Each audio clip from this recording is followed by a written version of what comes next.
राज्य के 11 नगर निगमों में 10 में बीजेपी ने जीत दर्ज की है। अल्मोड़ा, पिथौरागढ़, रुद्रपुर, ऋषिकेश, हल्द्वानी, हरिद्वार, रुड़की, काशीपुर और कोटद्वार बीजेपी ने यहां पर जीत दर्ज की है, जबकि 79 नगर पालिका और नगर पंचायत में मिला जुला असर दिखा है। कहीं पर बीजेपी ने जीत हासिल की है तो कहीं पर कांग्रेस ने। इसके साथ ही कई जगहों पर निर्दलीयों ने भी झंडा गाड़ा है।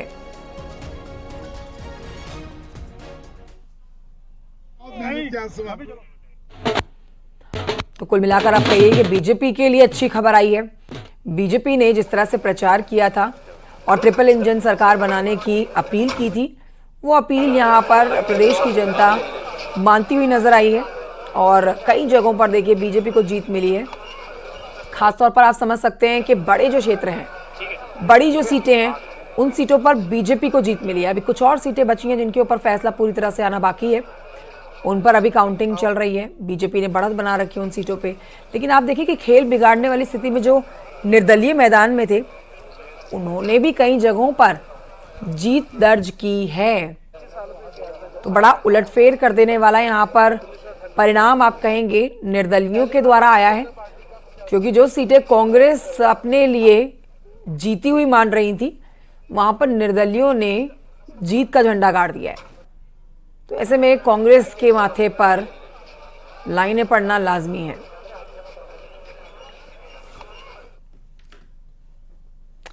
उत्तराखंड निकाय चुनाव में बीजेपी को बड़ी जीत मिलने के बाद ही सीएम धामी ने सभी को बधाई दी और न्यूज 18 से उन्होंने खासतौर पर बात करी और जनता का आभार व्यक्त किया। मुख्यमंत्री पुष्कर सिंह धामी हमारे साथ। 26 जनवरी ऐतिहासिक दिन, निकाय चुनाव में बड़ी जीत, कल यूसीसी, एक साथ बहुत कुछ आपके लिए शुभकामनाएं।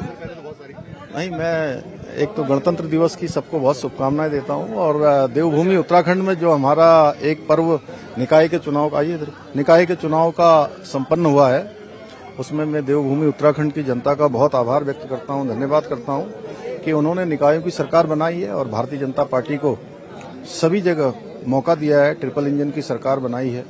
मैं अपने सभी कार्यकर्ताओं का भी धन्यवाद करता हूं और इस मतदान प्रक्रिया में निर्वाचन आयोग समेत सभी हमारे कार्मिकों का, हमारे अधिकारियों का, पुलिस के लोगों का, सुरक्षा बलों के लोगों का, उन सभी का और राजनीतिक दलों का और आम जनता का, सबका मैं धन्यवाद करता हूं कि सबने शांतिपूर्ण चुनाव की इस प्रक्रिया को संपन्न करवाया है।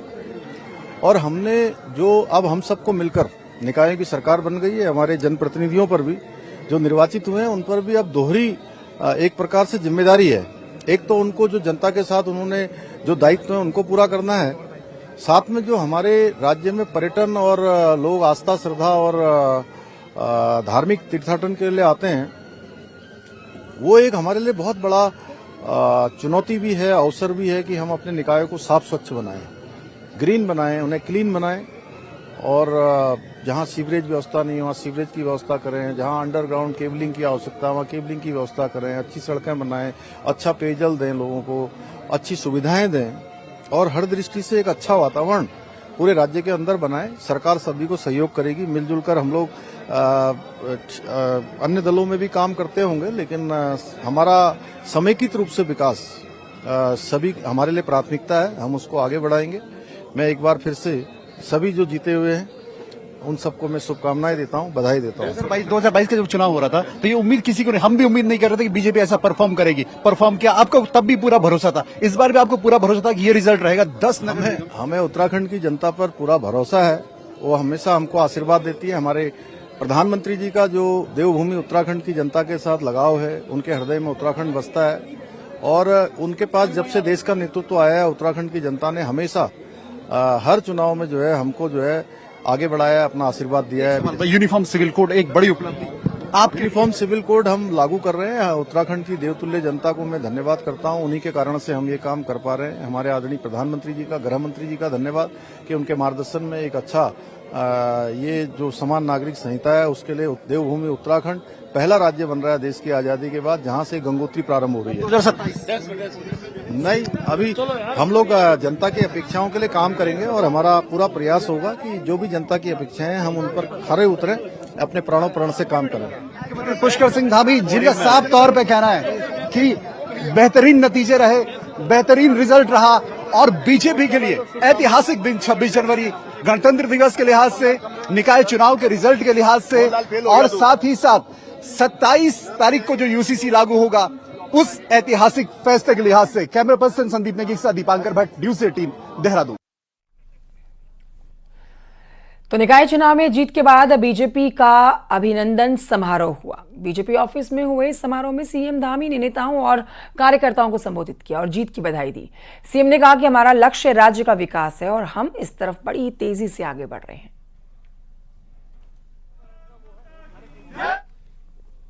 नगर निकाय के चुनाव में जो भारतीय जनता पार्टी को ऐतिहासिक विजय मिली है, उसके लिए मैं प्रदेश के हमारे सभी देवतुल्य कार्यकर्ताओं का, हमारे पदाधिकारियों का, चुनावों के काम में अपना समन्वय करने वाले और प्रदेश की देवतुल्य जनता का, जिन्होंने हमको अपना आशीर्वाद दिया और ऐतिहासिक विजय हमको प्राप्त हुई, उसके लिए सबका धन्यवाद देते हुए आप सभी को इस विजय की भी बहुत बधाई देता हूं। और ये विजय हमारे प्रत्येक कार्यकर्ता की अथक मेहनत, परिश्रम, संघर्ष, समर्पण और संकल्प की विजय है। तो निकाय चुनाव में नतीजों पर बीजेपी के प्रदेश अध्यक्ष महेंद्र भट्ट ने कार्यकर्ताओं और जनता का धन्यवाद दिया। उनका कहना है कि पहाड़ी जिलों के रिजल्ट की समीक्षा की जाए, तो वहीं उन्होंने कहा कि 2027 में बीजेपी बड़ी जीत हासिल करेगी। जिसकी उम्मीद भी नहीं थी शायद, वो उस उम्मीद से ज्यादा बेहतर रिजल्ट बीजेपी को मिला। हमारे साथ बीजेपी के प्रदेश अध्यक्ष महेंद्र भट्ट है, जिनके लिए बहुत इंपॉर्टेंट इलेक्शन ये था और 2027 अब यहां से तय होगा। नगर निगम तो हम लोग जो 100 स्थान पर चुनाव हो रहे थे, भारतीय जनता पार्टी ने उसमें से हमने 87 स्थानों पर अपने प्रत्याशी उतारे थे। मुझे बताते खुशी है 87 में से 42 स्थानों पर निगम सहित 42 स्थान भारतीय जनता पार्टी ने अपने महापौर, पालिका अध्यक्ष और पंचायत अध्यक्ष बनाए हैं। अगर गलती नहीं होती तो 11 में से 11 होता है। नहीं, गलती नहीं कह सकता, सामाजिक समीकरण के दृष्टिकोण से हमारी मजबूरी हो गई थी, हमको वहां पर निर्णय लेना पड़ा और बहुत जल्दबाजी में वो निर्णय लिया, क्योंकि बार बार श्रीनगर कभी सीट अनुसूचित हो रही थी, सीटें अदल बदल के कारण भी दिक्कत है, बहुत से स्थान में दिक्कतें भी आई। बहुत जगह हमने केवल 2 दिन पहले ही प्रत्याशी का चयन किया, इसलिए कुछ स्थान पर सारी दिक्कतें आई हैं, लेकिन भविष्य में इसको सुधार करेंगे। चमोली, उत्तरकाशी, पौड़ी, वहां पर कांग्रेस ने नगर पंचायतों में, पालिका में अच्छी परफॉर्मेंस दी है। निर्दलीय में उसको आप कैसे देखते हैं? वहां पे आपको लगता है वहां बीजेपी लूज कर रही है? नहीं, मैं बता, देखो उत्तरकाशी हो चाहे चमोली जनपद हो, चमोली जनपद हो, पौड़ी भी, श्रीनगर, पौड़ी, मैं आ रहा हूँ बात पे। चमोली जनपद के अंदर जो जिले की मुख्यालय की सीट है वो वैसे भारतीय जनता पार्टी जीती है। दूसरा बड़ा केंद्र कर्णप्रयाग वो बीजेपी ने जीती है। ये ठीक है कि हम जो पीपल कोटी, अगर मैं कल बद्रीनाथ विधानसभा की चर्चा करूँ तो पीपल कोटी में निर्दलीय जीता है, पोखरी में हम 1 वोट से पीछे रहे हैं, लेकिन जोशीमठ का जरूर, क्योंकि जोशीमठ अचानक वो ओबीसी सीट हुई और हमने केवल टिकट घोषणा 2 दिन पहले ही प्रत्याशी, तो जिन स्तरों पर रिहर्सल नहीं कर पाए, मैंने कहा उन स्तरों पर दिक्कत आई है। ये ठीक है कि हम अच्छी जीत की वहां पे अपेक्षा कर रहे थे, लेकिन उसकी समीक्षा करेंगे। चुनाव के बाद समीक्षा हमारी, चाहे जीत हो हारो, हम समीक्षा करते हैं और भविष्य में इस प्रकार और जीत को किस रूप में मजबूती दे सकते हैं उस पर हम काम करेंगे। बीजेपी प्रदेश अध्यक्ष महेंद्र भट्ट, 10 नगर निगम बीजेपी और एक अच्छी परफॉर्मेंस। श्रीनगर में थोड़ी जल्दबाजी की समीक्षा की जाएगी, जो पहाड़ी जिले हैं जहां पर अच्छी परफॉर्मेंस नहीं हो पाई उसकी भी समीक्षा की जाएगी, लेकिन ओवरऑल शहरी वोटर ने बीजेपी को खुश किया है और निकाय चुनाव 2025 के नतीजों से बीजेपी खुश है। कैमरा पर्सन संदीप नेगी के साथ दीपांकर भट्ट, न्यूज़ 18। तो नगर निगम में कांग्रेस अपनी हार पर बोल रही है और देखिए करण माहरा ने बोले हैं कि नगर निगमों में हार ने कांग्रेस को निराश किया है। शहरों में लोगों से बड़ी उम्मीद थी। करण माहरा लोग क्या चाहते हैं, ये सवाल उनसे पूछा गया तो उन्होंने कहा कि समझ नहीं आ रहा कि लोग क्या चाहते हैं। मैं कांग्रेस के साथ हूँ और अच्छा प्रदर्शन किया है कांग्रेस ने। नगर पालिका, नगर पंचायतों, निकाय चुनावों में हम हारे नहीं हैं, बीजेपी से बराबरी पर हैं। 2027 में हरिद्वार पहाड़ में अच्छा प्रदर्शन करेंगे। निराश किया और एक कांग्रेस के लिए चिंतन का विषय भी है, क्योंकि जिस तरीके से प्रदेश में शासन चल रहा है, महिला अपराध चरम पे है, अंकिता भंडारी से लेकर तमाम चीजें थी और कांग्रेस लगातार मुखर रही। उसके अलावा भर्ती घोटाले हुए और बड़े गंभीर थे। खनन बुरी हालत में है और खनन माफिया हावी हो गया है, जिसका उदाहरण यह है कि बीजेपी के पूर्व मुख्यमंत्री और सांसद हरिद्वार को सदन में इस मामले को लोकसभा में उठाना पड़ा। मातृ सदन ने भी चिट्ठी लिखी।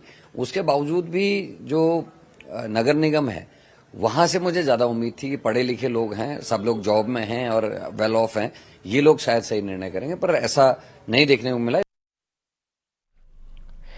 बीजेपी ने देहरादून नगर निगम में शानदार जीत दर्ज की है। करीब 27 घंटे तक चली काउंटिंग के बाद सुबह 11 बजे के आसपास रिजल्ट आउट हुआ है।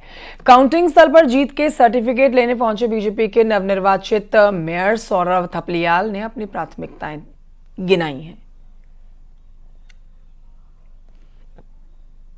के सबसे बड़े नगर निगम देहरादून नगर निगम में बीजेपी ने सबसे बड़ी जीत दर्ज की है। बीजेपी के कैंडिडेट सौरभ थपलियाल ने 1,05,000 मतों के शानदार मार्जिन के साथ यहां पर जीत दर्ज की है। हमारे साथ सौरभ थपलियाल मौजूद हैं। एक तो राजधानी का ये निगम है, बहुत महत्वपूर्ण हो जाता है, और दूसरी बड़ी बात जो बड़े मार्जिन से, एक ऐतिहासिक मार्जिन से अभी तक देहरादून नगर निगम में इतने बड़े मार्जिन के साथ कोई कैंडिडेट नहीं जीता है जितना आप ले गए हैं 1,05,000 के आसपास। आप पे पब्लिक की अपेक्षाएं भी बहुत ज़्यादा होंगी। संकल्प पत्र आपने जारी किया है, लेकिन पहले किन कामों को प्राथमिकता देने वाले हैं? सबसे पहले तो एक तो सुरक्षित, अपने जो नागरिक हैं देहरादून के वो सुरक्षित रहें, इसके विषय में एक हमें सबसे पहले प्रयास करना है। साथ ही हरा भरा दून ये कैसे बने, तो ग्रीन पार्क जो हमने कहा कि सारे वार्डों में एक पार्क होंगे, तो उस विषय में कार्य करेंगे। और एक जो ड्रेनेज सिस्टम वाला कार्य है इसके विषय में भी, क्योंकि अब बरसात कुछ महीनों बाद बरसात आएगी तो शहर में फिर जल भराव की स्थिति होगी, तो उससे हम कैसे अभी से कुछ क्या कर सकते हैं कि जिससे उसमें कुछ निजात मिल सके, इस विषय में कार्य करेंगे।